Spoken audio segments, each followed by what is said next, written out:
Avis vascular centre మన దేశంలోనే the best varicose vein hospital. Okay, normally ఇప్పుడు తెలంగాణలో పుట్టి పెరిగిన ఆమె, మీరు కంప్లీట్లీ హైదరాబాద్ లో పుట్టి పెరిగిన ఆమె.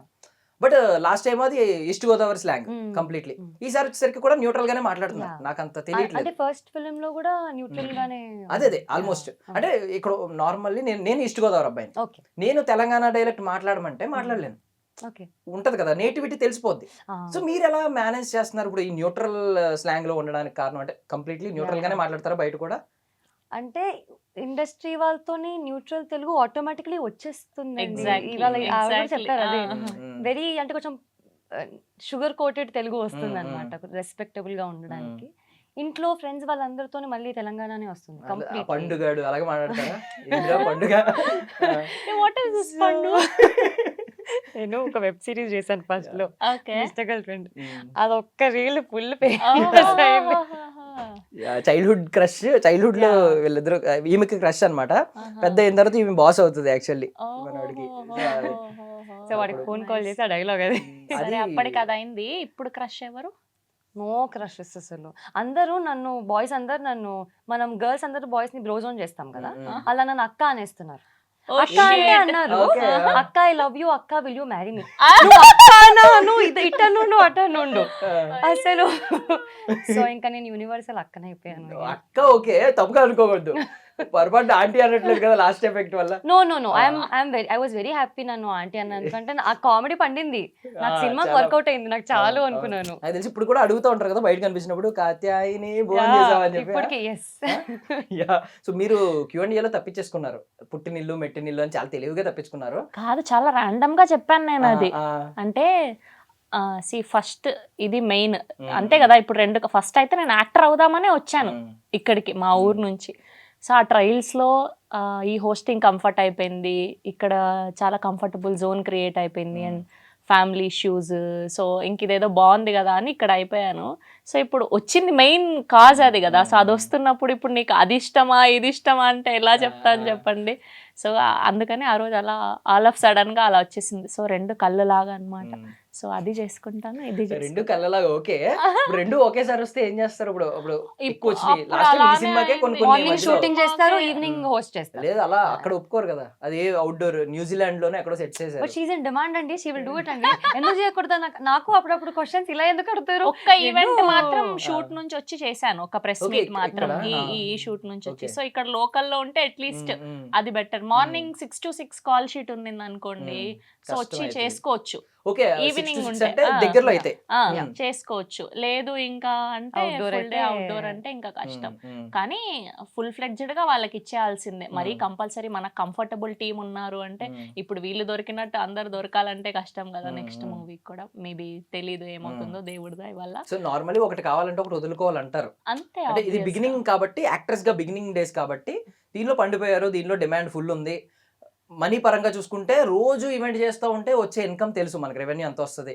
ఇది ఈ షెడ్యూల్ రెవెన్యూ వేరు. అది ఇప్పుడు క్యాల్కులేషన్. నాకు ఇప్పుడున్న సినారియోకి నేను బేసిక్ గా, నాకు యాక్టర్ ఫ్రెండ్స్ ఉన్నారు, చిన్న చిన్న హీరోయిన్స్ ఫ్రెండ్స్ ఉన్నారు, నేను క్యారెక్టర్ ఆర్టిస్టులు ఫ్రెండ్స్ ఉన్నారు.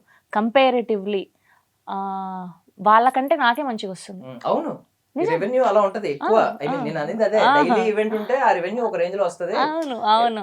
ఈజీగా 30 days లో I work for 20 to 25 days only, not only press meets, బయట ఈవెంట్లని, కార్పొరేట్ ఈవెంట్లని, ఇన్స్టాగ్రామ్ అని, ప్రమోషన్లని, ఆ సారీస్ అని, అవ్వని ఇవ్వని. So easily 20 to 25 days work ఉన్నప్పుడు సో నాకేమి పెద్ద ఇది అనిపించలేదు. Okay, I'm comfortable in this కదా. కానీ ఇప్పుడు కంఫర్ట్ జోన్కి వచ్చేసాను కాబట్టి, so I want to experience this also అని, సరే చూద్దాము, దీనికోసమే కదా ట్రై చేసాం, మనల్ని వెతుక్కుంటూ వచ్చినప్పుడు ఎందుకు కాదనుకోవడం అని చెప్పి సో చేశాను అనమాట. But this a very very challenging role నాకు, అసలు మొదట్లోనే ఇలాంటిది రావడం అసలు.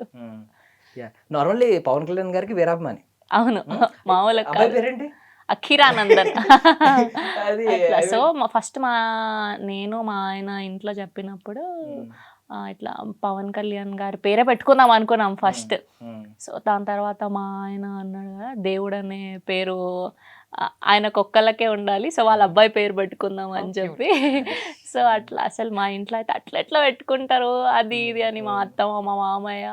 బట్ దాని తర్వాత అదే అక్షరంతో రావడం తనకు కూడా Okay. పెట్టాలని నక్షత్రం ప్రకారం. నక్షత్రం ప్రకారం సో అఖిరానందన్ అని పెట్టడం అట్లా ఫైనల్లీ. కానీ అప్పుడు షూట్ చేస్తున్నప్పుడు ఓజీదే ప్రెస్ మీట్ వచ్చింది. నేను గోపి గారికి ఎంత చెప్పి ఫీల్ అయ్యానో నేను. ఈసారి ఒక అవునా? రోల్ వస్తుందండి, ప్రెస్ మీట్ స్కిప్ అయినందుకు ఒక రోలే వస్తుంది. OG press meet వచ్చిందా?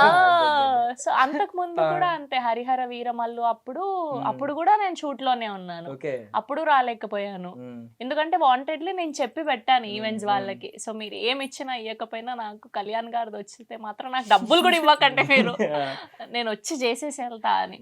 సో పాపం వాళ్ళు జెన్యూన్ గా కాల్ చేశారు. నేను అడిగాను కూడా గోపి గారికి, ప్లీజ్ అండి సాయంత్రం అన్నా పంపించంటే, లేదండి నరేష్ గారు వెన్నెల కిషోర్ గారు ఉన్నారండి కాంబినేషన్. అవును, యాక్చువల్లీ మాకు అది ఎందుకంటే వాళ్ళు చాలా సీనియర్ యాక్టర్స్ కదా, సో వాళ్ళ పాపం వేరే సినిమా చేసుకొని వచ్చి మాకు చేసేవాళ్ళు. సో ఇప్పుడు వాళ్ళ డేట్స్ ఇంపార్టెంట్ కదా. అన్నారు పెద్ద కూలి పని ఇదే. అవును నిజం, చాలా ఉస్తాద్కి మరి ఏంటి ఖర్చు వేసారా?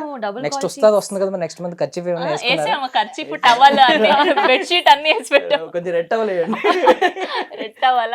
రెట్టవలేయండి కొంచెం పని అయితే. సో సుహాస్ గారిని గురించి అంటే స్టార్టింగ్ అందరూ ఇంట్రోవర్ట్ అని అంటూ ఉంటారు, బట్ నాకు తెలిసి ఆయన సెన్స్ ఆఫ్ హ్యూమర్ ఒక రేంజ్ లో ఉంటుంది బాగా కనెక్ట్ అయిన వాళ్ళకి. ఫస్ట్ సినిమాకి ఇప్పటికి ఈ డే ఎండ్ కి, ఫస్ట్ డే కి డే 1 కి అప్పుడు అంబాజీపేట, ఇప్పుడు డే ఎండ్ లాస్ట్ షాట్ అవుతుంది కదా ఇందులో, అప్పటికి ఎంత మార్పు చూసారు మీరు ఆయనలో? నాకు సుహాస్ ఫస్ట్ ఫిలిం నుంచే క్లోజ్ అయినా. సో నాకు అదే అంటున్నాను, బిగినింగ్ లో ఇంట్రోవర్ట్ లా ఉండింది, but once we became friends అసలు చిల్ అలా ఉండదు. స్టేజ్ మీద కొంచెం అలా భయపడతాడు అంతే గానీ వెరీ వెరీ ఆయన ఓన్లీ మైక్ పెట్టినప్పుడు ఆయన కంగారు అన్నమాట, కెమెరాలో అంతే తప్ప. సో ఆయన స్టార్టింగ్ కి ఫస్ట్ ప్రమోషన్ చేసిన ఫస్ట్ కలర్ ఫోటో అప్పటికి ఇప్పటికి చాలా చేంజ్ వస్తూ వచ్చింది. అండ్ ఇప్పుడు మీకు తెలుసు కదండి, నేను స్టేజ్ మీద మాట్లాడలేను, మీరు మళ్ళీ ఇంకొకటి అడగకండి. ఏదైనా అవార్డ్ ఫంక్షన్ లో కూడా అంతే, మనం మైక్ పెడితే సో ఆయన చాలా ఇంకా చాలా ఇట్లా అంటే థ్యాంక్ యూ నాకు చెప్పేస్తాడు, నువ్వే మాట్లాడేసి అన్ని కవర్ చేసేసి థ్యాంక్ యూ చెప్పేస్తా. బట్ హీ సో హెల్ప్ఫుల్ అందరికి ఆన్ సెట్ లో హెల్ప్ చేయడం అంతా, తను మాట్లాడే విధానం, బిహేవ్ చేసే పద్ధతి అంతా కూడా very very down to earth. అంటే ఇంకోటి రూట్స్ మర్చిపోలేదు. అంటే ఎక్కడ అనిపించింది అంటే నాకు, నన్ను బిగినింగ్ లో ఎవరైతే అనుకున్నారో హీరోగా నాకు ఏమీ లేనప్పుడు వాళ్ళని నేను ఖచ్చితంగా ఇంట్రడ్యూస్ చేయాలి అని అన్నారు కదా, బాగా అనిపించింది చాలా మందికి. అంటే ఈ సీన్ దట్ జర్నీ అండి, యూట్యూబ్ నుంచి అంత ఓటీటీ నుంచి థియేటర్ వరకు he's done so much work. అంటే ఆయనకు ఒకవేళ ఆ ఇన్సెక్యూరిటీ ఉంటే, ఇప్పుడు బికాస్ ప్రూవింగ్ టైంలో ఉన్నాను ఆల్రెడీ, నన్ను ఒక మంచి స్క్రిప్ట్ సెలెక్ట్ చేసుకుంటాననే ఇమేజ్ ఉంది, ఇలాంటప్పుడు రిస్క్ చేయొద్దని అనుకుంటారు.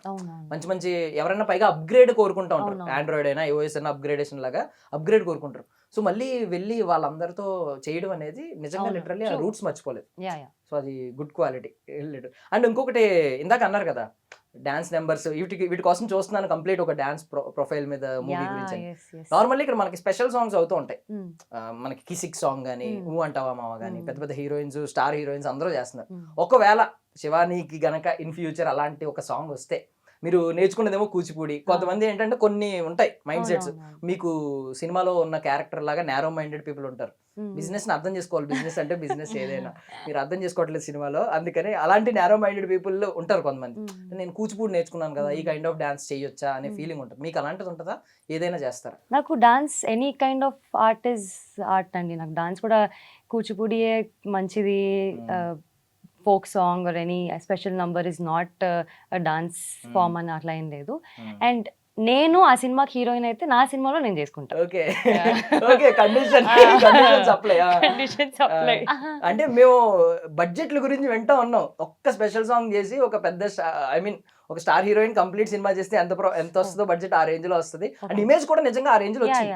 ఊంటవా సాంగ్ ఏ రేంజ్ లో వచ్చింది, కిసిక్ సాంగ్ ఏ రేంజ్ లో వచ్చింది మీకు తెలుసు. తమన్నా గారు స్టార్ట్ చేసినట్టున్నారు కదా ఫస్ట్, అప్పటి నుంచి కాజల్ గారు, పూజా హెగ్డే చాలా మంది చేశారు. సో అలా ఉంటే డిమాండ్ ఉంటది, ఈ ఒక్క సాంగ్ నా సినిమాలోనే డిమాండ్. మీరు హీరోయిన్ కాదు, బట్ డిమాండ్ ఉంటది ఆ సాంగ్ చేస్తే. 4 days షూట్ ఉంటది, కాకపోతే ఆ సాంగ్ ఎక్కడికో వెళ్ళిపోద్ది అని అనిపించింది. 10 రోజులు షూట్ ఉన్నా నా సినిమాలోనే నేను డిమాండ్ క్రియేట్ చేసుకుంటానండి. అటు తిప్పి అడిగినా నా సినిమాలోనే. కండిషన్స్ అంటే I want to be a major role of that film also. ఊరికే అలా చేయాలని ప్రస్తుతానికి అయితే ప్లాన్స్ లేవు, చూద్దాం అప్పటికి. సో ఇప్పటికి ఐ మీన్ రెగ్యులర్ గా వర్కౌట్ చేసినట్టు డాన్స్ ఏమన్నా చేస్తూ ఉంటారండి? సమ్ టైమ్స్ అండి, నాట్ ఇట్లా కంప్లీట్లీ, బట్